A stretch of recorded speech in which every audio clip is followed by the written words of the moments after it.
ಇವತ್ತು ಬೆಳಗ್ಗೆ ರೂಟ್ ಇತ್ತು, ಅದಕ್ಕೆ ಅಂತ ಗಾಡಿ ಲೋಡ್ ಮಾಡಿಕೊಂಡು ತೋಟದ ಹತ್ರ ಮೇವು ಕೊಯ್ಕೊಂಬರೋಣ ಅಂತ ಹೋದೆ ಹಸುಗಳಿಗೆ. ಪಾರಮುಲ್ಲಲ್ಲಿ ಬಿಟ್ಟಿರೋ ಹೂವು ಎಲ್ಲ ಚೆನ್ನಾಗಿ ಕಚ್ಕತ್ತೈತೆ ಪಿಂದಿಗಳು. ಆ ಕಡೆ ತೋಟದಲ್ಲೆಲ್ಲ ಕಮ್ಮಿನೇ.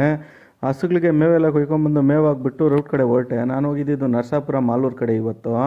ಪರವಾಗಿಲ್ಲ, ಸ್ವಲ್ಪ ಬಿಸ್ನೆಸ್ಸು. ಇವಾಗ ಸಮ್ಮರ್ ಸ್ಟಾರ್ಟ್ ಆಗಿದೆ, ಮತ್ತೆ ಪೆಟ್ರೋಲ್ ಹಾಕ್ಸ್ಕೊಂಡು ಮಾಲೂರು ಕಡೆ ಹೊರಟೆ. ಬೇಕ್ರಿಗಳಿಗೆ ಮಾತ್ರ ಸಪ್ಲೈ ಮಾಡೋದು, ಆ ಥರ ಐಟಮ್ಸ್ ಇಟ್ಕೊಂಡಿರೋದು, ಬೇರೆ ಎಲ್ಲೂ ಹೋಗೋದಿಲ್ಲ. ಬಟ್ ನನಗೂ ಟೈಮು ಸಾಕಾಗೋದಿಲ್ಲ ಬೇರೆ ಐಟಮ್ ಎಲ್ಲ ಮ್ಯಾನೇಜ್ ಮಾಡೋದಕ್ಕೆ.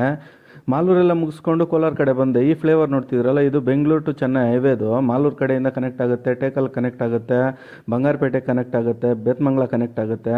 ಮತ್ತು ರೂಟಿಂದ ಬಂದು ಹಸುಗಳಿಗೆಲ್ಲ ನೀರಿಟ್ಬಿಟ್ಟು ತೋಟದ ಕಡೆ ಹೊರಟೆ ನಾನು. ಮೊನ್ನೆ ಮದ್ದೊಡ್ದ ಮೇಲೆ ಏನಾದರೂ ಕುದುರ್ಕೊಂಡೈತೆ ಅಂತ, ಚೆನ್ನಾಗಿ ಕುದುರ್ಕೊಂಡೈತೆ.